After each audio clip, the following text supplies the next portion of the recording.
Dampak dari hujan deras beberapa wilayah di Sumatera Barat dihantam banjir bandang, salah satunya di Jorong Pagu-Pagu. Banjir bandang menghantam perkampungan, 3 korban ditemukan tewas, 4 orang masih dalam pencarian. Tingginya intensitas hujan semalam mengakibatkan aliran sungai yang berhulu dari Gunung Singgalang naik dan memicu terjadinya banjir bandang. Terjangan banjir bandang menghantam desa atau Jorong Pagu-Pagu, Nagari Pandai Sike, Kabupaten Tanah Datar, Sumatera Barat. Belasan rumah hancur, 3 korban ditemukan tewas, 4 orang warga hilang dan masih proses pencarian dan 3 warga luka-luka. Tim SAR gabungan dari Basarnas, BPBD Tanah Datar, relawan dan warga berjibaku membersihkan material banjir bandang untuk mencari korban sekaligus melakukan pembersihan.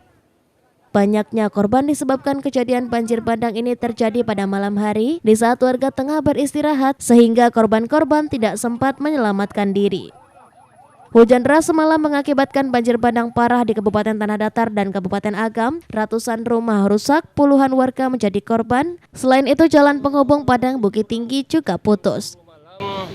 Mulai jam 9 lah hujan lebat mengguyur Nagari Pandai Sike khususnya dan 10 Koto pada umumnya. Kemudian sekitar jam 10.30 tiba-tiba datang banjir bandang yang mana masyarakat yang berada di bantaran sungai itu tidak sempat untuk melarikan diri. Jadi sampai sekarang kita masih melaksanakan pencarian korban. Total ada berapa semua, Pak? Kalau korban jiwa laporan sementara itu ada 7 orang. 7 orang? Iya. Yang sudah ditemukan, Pak? Yang sudah ditemukan 3 orang. 3 orang ya, Pak? Tinggal 4 orang lagi. 3-4 orang lagi. Ya. Dari Kabupaten Tanah Datar, Sumatera Barat, Agung Selistio, iNews melaporkan.